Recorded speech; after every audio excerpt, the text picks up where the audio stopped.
तो students, last time जब मैंने आपका लाइव लेक्चर लिया था तो उस दौरान हमने लास्ट लाइन पढ़ी थी कि बैक्टीरियल जो है, हमने एक्चुअली बैक्टीरियल डिजीज़ के बारे में पढ़ा था, जिसमें हमने टाइफाइड पढ़ा था, निमोनिया पढ़ा था।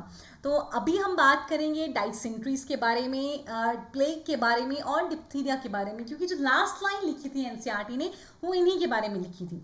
बट एनसीईआरटी इनके बारे में डिटेल बाकी कहीं नहीं बोलती है, तो इसीलिए जानते हैं डाइसेंट्री के बारे में। तो डाइसेंट्री के दौरान एग्जैक्टली क्या होता है, ठीक। इंटेस्टाइन जानते हैं ना, इंटेस्टाइन हमारा लार्ज इंटेस्टाइन है ना, स्मॉल इंटेस्टाइन। लार्ज इंटेस्टाइन में 3 हिस्से रहते हैं आपके पास, याद है कि नहीं है, ठीक है। तो जो उसमें जो लार्ज इंटेस्टाइन में कोलोन वाला हिस्सा होता है उसमें, हालांकि पूरी इंटेस्टाइन में भी हो सकता है, रेक्टम तक भी हो सकता है, पर मेनली कोलोन में जो है वो जलन होती है थोड़ा डाइसेंट्री के टाइम पे, ठीक। उसकी वजह से पेट में दर्द होगा, फिर डायरिया हो जाएगा। डायरिया का मतलब है बॉडी से बहुत, जैसे दस्त कहते हो ना तुम, लूज मोशन लगना, वो as a result of diarrhoea होता है, जिसमें बहुत सारा जो है पानी हमारा बॉडी से बाहर निकलता है। जो हमारी फीसेस होती है, जो हमारा स्टूल होता है, मतलब सिंपली बोलूँ तो जो पॉटी जिसको हम नॉर्मली कहते हैं, फीसिस वही हुआ, स्टूल भी उसी को कहते हैं, उसमें बहुत सारा पानी निकलता है, ठीक। बहुत सारा ऐसे स्लाइमी स्लाइमी सी जो लेयर है वो निकलती है, कई बार ब्लड भी बाहर आ जाता है, ठीक है। तो चलिए जानते हैं एग्जैक्टली डाइसेंट्रीज के बारे में। Dysentery, it is an intestinal inflammation primarily of colon. तो डाइसेंट्री में क्या होगा, इंटेस्टाइन में जो है वो गड़बड़ हो जाएगी, वहां पे जलन जलन सी हो जाएगी, ठीक है, काम वहां सही नहीं होगा। प्राइमरली इंटेस्टाइन का कौन सा हिस्सा, colon. It can lead to the mild और severe stomach cramps and severe diarrhoea with mucus और ब्लड इन द फीसेस, ठीक है। तो क्या होगा डाइसेंट्री में, जब कोलोन में हमारे गड़बड़ हो गई तो हमें थोड़े से पहले तो थोड़ा थोड़ा पेट में दर्द होगा और अचानक से वो दर्द ज्यादा हो जाएगा और साथ में डायरिया हो जाएगा। डायरिया में क्या होगा, हमारा जो स्टूल है, हमारा जो फीकल मैटर है, उसमें वाटर म्यूकस की फॉर्म में और बहुत सारा ब्लड भी जो है वो बाहर निकलने लगेगा। विदाउट एडिक्वेट हाइड्रेशन, अगर प्रॉपरली पानी उस दौरान नहीं पिया जाएगा, प्रॉपरली बॉडी को हाइड्रेट नहीं रखा जाएगा, इट कैन बी फेटल। तो बॉडी को जो है वो बहुत नुकसान हो सकता है और मे बी डेथ भी हो सकती है। हालांकि इतनी बड़ी स्टेज तक किसको पहुंचने नहीं दिया जाता है। तो डाइसेंट्री में समझ के आप क्या होगा कि अचानक से पेट में दर्द उठेगा। दर्द क्यों उठेगा, क्योंकि कोलोन में गड़बड़ हो गई है, ठीक है, इंटेस्टाइन में गड़बड़ हो गई है और बहुत तेज दर्द होगा, बार बार पॉटी आएगी और डायरिया हो जाएगा। बहुत लूज जो है आपका फीसिस जो है बहुत लूज रहेगी, ठीक है। तो देखिए कॉमन काउस क्या होता है डाइसेंट्री, किस वजह से जो है वो डाइसेंट्री हो सकती है, ठीक। तो several organisms are known to cause dysentery, most commonly Campylobacter, E coli, Entamoeba histolytica, Salmonella and Shigella. अब देखिए इतने सारे ऑर्गेनिजम्स हैं जिनकी वजह से डाइसेंट्री हो सकती है। जो मेनली हम डाइसेंट्री पढ़ते हैं वो हम पढ़ते हैं एंटामीबा हिस्टोलाइटिका से एंड शिगेला से, ठीक। लेकिन यहां हम बात कर रहे हैं किसकी, बैक्टीरियल डाइसेंट्री की, क्योंकि जो हमने लाइन लास्ट एनसीईआरटी की पढ़ी थी उसमें क्या लिखा था कि बैक्टीरिया से क्या हो सकता है, डाइसेंट्री हो सकती है। तो कैम्पाइलोबैक्टर बैक्टीरिया है, ई कोलाई बैक्टीरिया है, सल्मोनेला बैक्टीरिया है, शिगेला जो है वो बैक्टीरिया है, लेकिन एंटामीबा हिस्टोलाइटिका जो है वो बैक्टीरिया नहीं है, वो एक प्रोटिस्ट है, वो एक प्रोटोजोन है। प्रोटिस्ट में जो प्रोटोजोन आते हैं ना वो है। तो एंटामीबा हिस्टोलाइटिका को एनसीईआरटी ने भी अलग से दिया है, लेकिन जो बैक्टीरियल डाइसेंट्री है उसके बारे में ज्यादा नहीं बताया है। तो अभी हम मेन पढ़ेंगे बैक्टीरियल डाइसेंट्री के बारे में, जो सबसे ज्यादा होती है शिगेला की वजह से। बाकी की वजह से इतना नहीं होता जितना शिगेला की वजह से होता है। तो शिगेला और शिगैलोसिस भी हम इसको बोलते हैं, वो डाइसेंट्री जो बैक्टीरिया काउस करता है। मेनली शिगेला सबसे कॉमन जो डाइसेंट्री का प्रॉब्लम रहता है ना वो शिगेला की वजह से रहता है। देखिए dysentery is also spread through food that has been contaminated with human feces particularly cold uncooked food such as salad. ठीक है, अब क्या होता है कि कैसे डाइसेंट्री लग सकती है, बोल रहे हैं कि अगर हमारी फीसिस से, ठीक है, अब मैं पंजाब की बात बताऊं या कहीं भी बताऊं, कहा जाता है कि जो हमारा फीकल मैटर होता है वो बहुत ही अच्छा होता है इनकी ग्रोथ के लिए, हमारी जो वेजिटेबल्स हैं इनकी ग्रोथ के लिए। तो लोग जो है वो खेतों में भी पॉटी करने जाते हैं भाई। ठीक, खास तौर पे पंजाब वगैरह में बहुत ये है कि लोग अच्छे लोग, ऐसा नहीं है सोफिस्टिकेटेड लोग घर के अंदर ही करते हैं, ठीक, लेकिन खेतों में भी जाने का बहुत चलन है। तो खेतों में जाएंगे तो अगर कोई सब्जियां उगाई हैं, सैलेड वाली सब्जियां उगाई हैं, तो उन पे तो वो लगेगा। और अगर आपने वो बिना साफ किए खा ली और अगर ये बैक्टीरिया उस फीकल मैटर में होंगे तो आप बीमार हो जाएंगे। अच्छे से अगर वो कुक्ड फूड नहीं होगा और उसमें कॉन्टेमिनेशन हुआ होगा इस बैक्टीरिया का, मतलब इस बैक्टीरिया जो है वो लगा होगा उस पर, तो फिर अगर वो सब्जियां सही तरीके से नहीं पकेंगी, अनकुक्ड होंगी, तो हम खा लेंगे तो क्या होगा, बीमारी हो जाएगी, डाइसेंट्री हो जाएगी। ठीक, अब किस वजह से जो है ये डाइसेंट्रीज की प्रॉब्लम सबसे ज्यादा देखने को मिलती है, देयर इज पुअर सैनिटेशन, जहां पे अच्छे से सफाई नहीं की जाती है। Water supplies and sewage disposal are inadequate, मतलब सही से ना पानी की सप्लाई है, ना सही से लोग जो है वो साफ सफाई कर पाते हैं। और जो सीवेज होता है जो हमारे घरों से निकल के जाता है पूरा गंदा पानी, ठीक, और जो सीवेज है उसको प्रॉपर तरीके से डिस्पोज ऑफ नहीं किया जा रहा है, इस जिसकी वजह से वो आधा कहीं लीक हो रहा है, कहीं कुछ हो रहा है। तो वो जो सीवेज है जिसमें हमारा फीकल मैटर भी है, उससे बैक्टीरिया निकल के जो है, अगर उसको खेतों में डाल दिया गया है तो, ठीक, कहीं भी ऐसे ही फेंक दिया गया है तो, और वहाँ की वेजिटेबल्स जो हैं उस जगह पे अगर वेजिटेबल्स लगेंगी तो वो फीकल मैटर से कॉन्टामिनेट हो जाएंगी, क्योंकि फीकल मैटर में जो है वो बैक्टीरिया रहेगा। देखिए, human faeces are used as fertilisers, जो मैंने अभी कहा ना, ह्यूमन फीसेस को फर्टिलाइजर की तरह यूज किया जाता है। लेकिन अगर कोई आदमी बीमार है और उसका फीसेस भी उसमें शामिल है तो ऑब्वियसली जो है दूसरे लोगों को भी बीमारी हो सकती है। तो जो डाइसेंट्री का सबसे ज्यादा कॉमन प्रॉब्लम है वो कहाँ आपको देखने को मिलेगा, डेवलपिंग कंट्रीज, जो देश अभी विकसित हो रहे हैं उन्हीं कंट्रीज में जो है वो डाइसेंट्री का प्रॉब्लम देखने को मिलता है।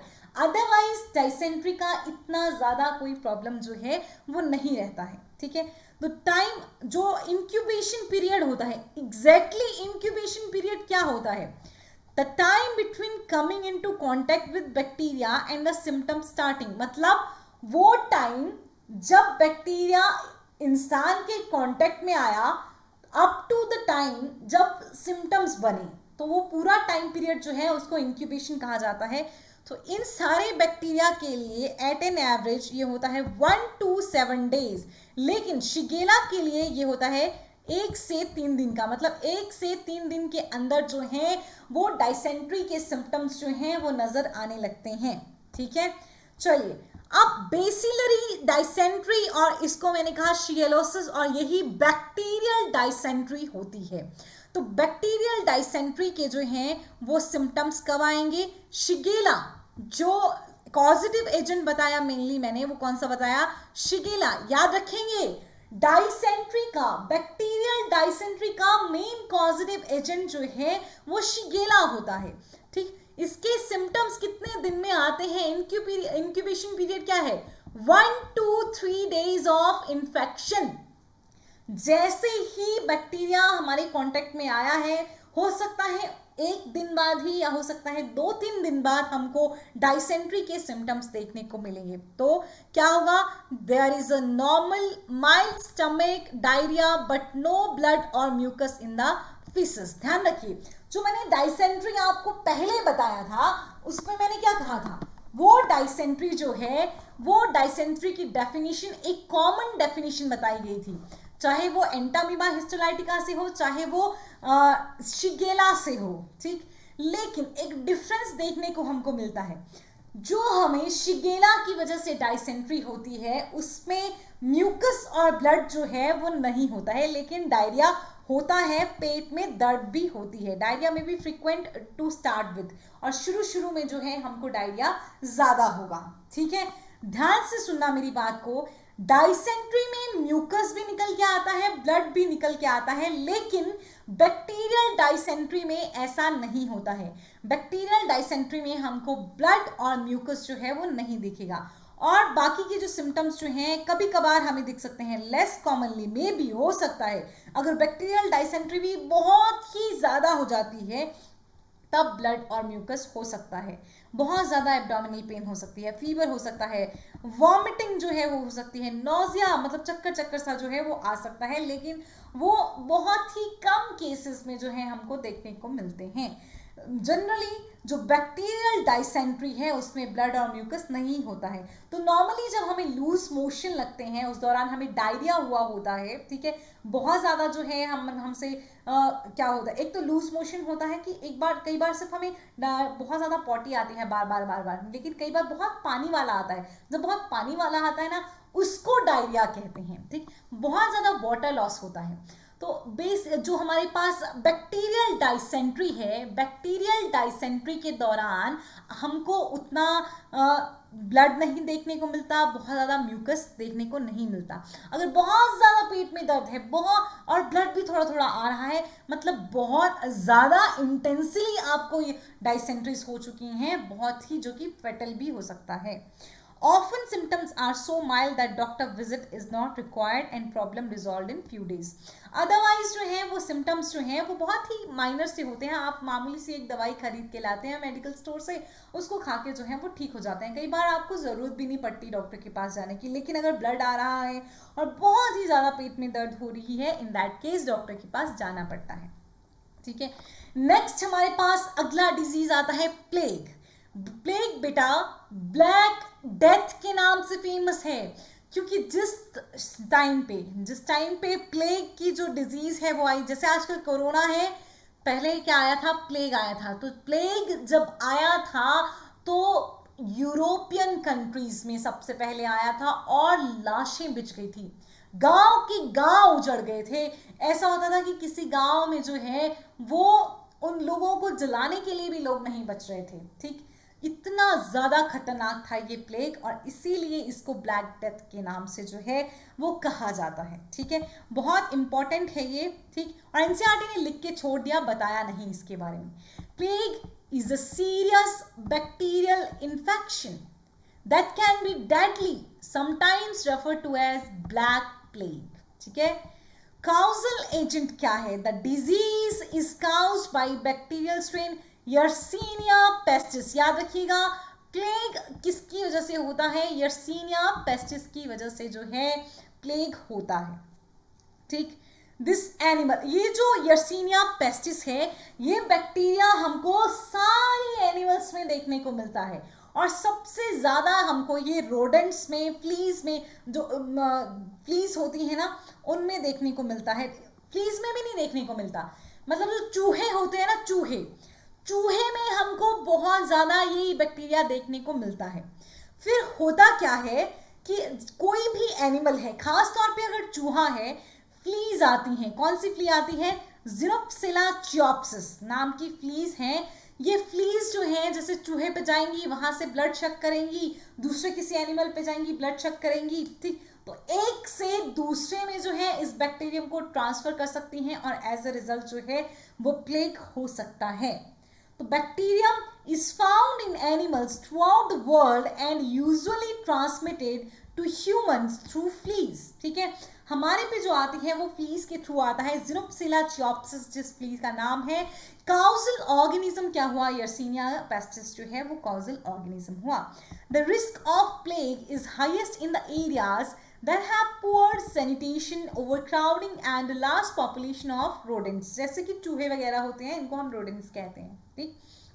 तो सबसे ज़्यादा जो है रिस्क प्लेग का कहाँ होगा? तो सबसे ज़्यादा रिस्क होता है प्लेग का जहाँ पे सैनिटेशन जो है वो सही सफाई नहीं है, बहुत ही भीड़ भाड़ वाली जगह है, या बहुत ज़्यादा पॉपुलेशन है रोडेंट्स की वहाँ पे। तो ये देखिए, ये है ट्रांसमिशन ऑफ प्लेग। ये चूहा है जिसमें यर्सीनिया पेस्टिस है, ये फ्ली, रैट फ्ली जिसको मैंने अभी बताया, ज़िनोप्सिला च्योप्सिस जो है इस पे जाएगी, इससे आएगी ह्यूमन में, और ह्यूमन को जो है इन्फेक्ट कर देगी। लेकिन आज प्लेग का इलाज है, तो आप टेंशन ना लें। ठीक है। अब कितने टाइप का होता है प्लेग? तो प्लेग मेनली 3 टाइप का होता है, pneumonic plague, bubonic plague and septicaemic plague, ठीक है।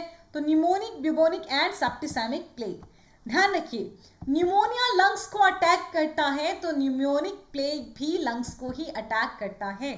ब्यूबोनिक प्लेग जो है इट अटैक लिम्फ नोड्स, हमारी बॉडी में लिम्फेटिक सिस्टम होता है, बहुत सारे लिम्फ नोड्स होते हैं। ब्यूबोनिक प्लेग जो है वो लिम्फ नोड्स को अटैक करता है एंड काउज लार्ज स्वेलिंग, और बहुत जो है फुला देता है ब्यूबोनिक प्लेग जो है। सेप्टिसेमिक प्लेग जो है वो हमारे ब्लड स्ट्रीम्स को, ब्लड को अटैक करता है। अब याद रखिए, pneumonic lungs, bubonic lymph node, septicaemic blood stream को अटैक करेगा, ठीक है। अब न्यूमोनिक में क्या क्या होगा, चलिए देखते हैं। It destroys the breathing system, ठीक है, and could be caught if someone breathe on you, ठीक। अगर किसी को न्यूमोनिक प्लेग है और आप पे वो ऐसे सांस लेता है, उबासी छोड़ देता है, तो आपको भी उससे हो सकता है, ठीक है। और ये न्यूमोनिक प्लेग लंग्स पे अफेक्ट करता है, इसीलिए ये हमारे ब्रीदिंग सिस्टम को डिस्ट्रॉय करेगा। ब्यूबोनिक प्लेग जो है वो लिम्फ नोड्स पे काम करता है। ये कैसे होता है? ये हमको हो सकता है जब फ्ली काटती है ना, तब हो सकती है। काला सा चूहा होता है, काले चूहे को वो पहले काट के आई होगी और फिर हमको काटेगी तो हो जाएगा। लिम्फ नोड्स पे अटैक करेगी और लिम्फ नोड्स का जो है वो स्वेलिंग हो जाएगा। सेप्टिसेमिक हमको कैसे काटेगा? फ्ली ही हमको बाइट करेगा फिर से, ठीक है। और ये जो है फिर ब्लड स्ट्रीम में जब जाता है तो बहुत ज़्यादा घातक हो जाता है। शरीर के बहुत सारे हिस्सों में जो है सेप्टिसेमिक प्लेग जो है वो खतरनाक हो सकता है, ठीक। अब न्यूमोनिक प्लेग जो है ये 3 दिन से कम में जो है वो खत्म हो सकता है। अब की बात करते हैं, had less than 3 days. Bubonic जो है 5 दिन, ठीक। लेकिन सेप्टिसेमिक जो है वो बहुत ही खतरनाक होता है और kills faster than bubonic plague, ठीक। Pneumonic plague, bubonic plague and septicaemic plague जो है वो ब्यूबोनिक प्लेग से भी ज़्यादा हमें मार सकता है, जल्दी मार सकता है, ठीक है। न्यूमोनिक और ब्यूबोनिक भी किलिंग होते हैं। पहले जो थे ये बहुत ही किलर थे, खत्म कर देते थे, अब उतना असर इनका नहीं रहा है। मेन इसमें याद रखना है न्यूमोनिक प्लेग कहाँ अटैक करेगा, ब्यूबोनिक कहाँ करेगा और सेप्टिसेमिक कहाँ करेगा, ठीक। ये देखिए, ये है लिम्फेटिक सिस्टम, देख पा रहे हैं आप। ब्यूबोनिक, सेप्टिसेमिक एंड न्यूमोनिक प्लेग दिखाया गया है। ब्यूबोनिक में देखिए बेटा, लिम्फेटिक सिस्टम देखिए, ये लिम्फ नोड्स हैं। लिम्फ नोड्स जो हैं यहाँ पे जो हैं ये लिम्फेटिक सिस्टम दिखाया गया है, ये स्वेल हो जाएंगे, ठीक है। सेप्टिसेमिक प्लेग जो है सबसे ज़्यादा खतरनाक होता है, पूरे ब्लड स्ट्रीम में रहेगा। और न्यूमोनिक प्लेग जो है मेनली आपको लंग्स में रहेगा, ठीक है। इंक्यूबेशन पीरियड जो लिया जाता है प्लेग का वो 1 to 7 डेज लिया जाता है। और सबसे ज़्यादा हमको ब्यूबोनिक और न्यूमोनिक प्लेग जो है वो नॉर्मली देखने को मिलता है, सेप्टिसेमिक इतना नहीं है। Antibiotics are effective against plague bacteria, so early diagnosis can save lives. अब जो है वो एंटीबायोटिक्स इसके लिए बना दी गई हैं, तो वो अगर टाइम से प्लेग का पता चल जाए तो जिंदगियां बच जाती हैं। लैब टेस्टिंग की जाती है प्लेग का कंफर्मेशन करने के लिए, ठीक। तो आगे हमारे पास लास्ट डिजीज आता है डिप्थीरिया। प्लेग हो गया, डाइसेंट्री हो गया, लास्ट आता है डिप्थीरिया। डिप्थीरिया में क्या होगा? हमारे गले में होता है। कई बार हम डिप्थीरिया को टॉन्सिल्स के साथ मिसअंडरस्टैंड कर लेते हैं, लेकिन डिप्थीरिया में क्या होगा, किसकी वजह से होगा? देखिए, कॉन्टेजियस डिजीज फैलता है, ये काउज बाई कॉरिन बैक्टीरियम डिप्थीरियाई। किसकी वजह से डिप्थीरिया होता है बेटा? कॉरिन बैक्टीरियम डिप्थीरियाई की वजह से डिप्थीरिया जो है ये बीमारी देखने को मिलती है। क्या कैरेक्टरिस्टिक्स होते हैं, ठीक है। तो क्या होता है जब डिप्थीरिया होता है ना, तो हमारे जो गले में जो है एक हमें फेक सी, झूठी सी सूडो मेम्ब्रेन सी दिखने लगती है, ठीक। और वो मेम्ब्रेन जो है वो हमें आगे खाना निगलने में, सांस लेने में जो है वो प्रॉब्लम करती है।